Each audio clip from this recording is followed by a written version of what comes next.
The time lapse I'll show dyeing a music scarf is just one of many techniques for dyeing silk. You can paint on silk with brushes, sprinkle salt on wet dyes, print a resist with leaves and dye over them, paint on stripes of dye, or hand draw any design you want. See scrunchies, scarves, and more on our website at silkfromthehearts.com. Subscribe to our Hartz Homestead channel and click the bell for more videos yet to come.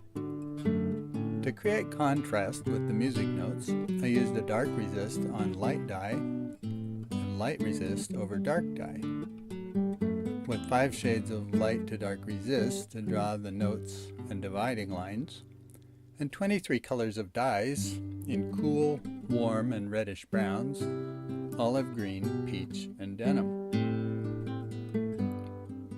The resist is a sticky paste made of cassava root, mixed with powdered dye and poured in fine-tip squeeze bottles.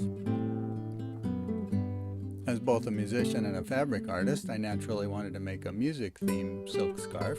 In the middle of the scarf, I use symbols that are okay upside down, like staccato, repeat, and half rest.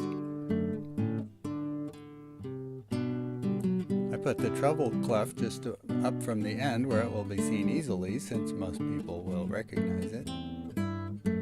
As with most designs, I space the elements so they're not too crowded, but fill the space available.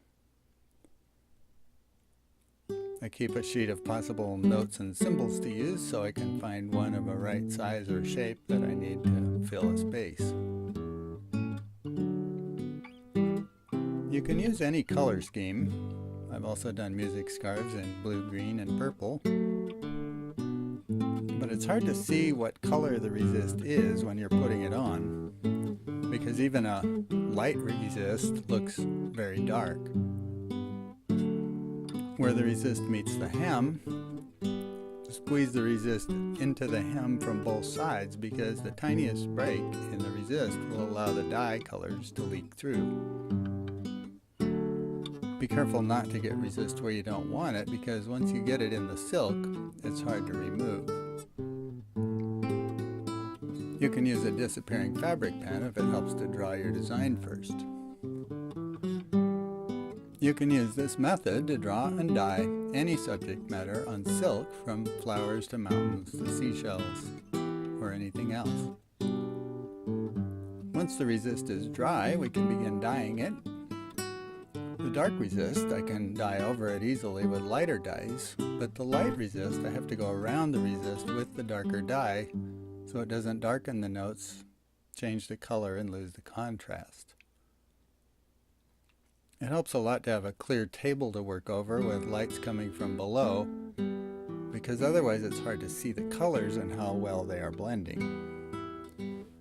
The dyes will blend together some on their own, but sometimes they need a little help to get a smooth gradation of color. I plan out my colors ahead of time with sticky notes on the frame so that I balance a variety of colors across the scarf. The earth tone colors are great because there are so many. They all go together with each other and many people wear them. This may all look pretty quick, but I sped up the video 40 times, so this 3-minute video time-lapse actually took 2 hours to draw and to paint. This design is quite structured to be sure all the notes stand out, but you could make it much more random. I like the simplicity of the solid colors, but you could sprinkle wet dyes with salt if you wanted a busier pattern, which would also cover up any mistakes you make. You can see here how hard it is to see both the resist and dye colors with light only coming from above, whereas with light from below shining through the silk, we get a much better idea what the finished scarf will look like.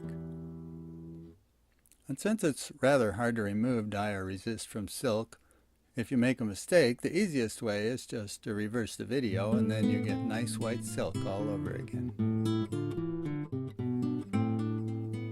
Once the dyes have dried, we roll them in newsprint, hang it inside the steamer so it doesn't touch the sides, and steam it for 3 hours.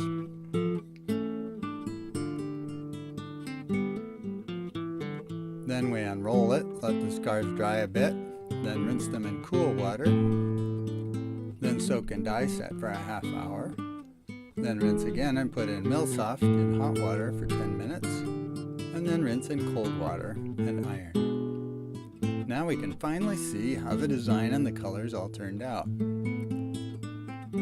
Since the resist all rinsed out, it just leaves the design on the silk. The dyes actually become part of the fabric, so the silk is softer after it's dyed than it was before we started. If you enjoyed this video or learned something, feel free to comment below, and please subscribe to our channel to help support me in making more videos. Thanks for watching.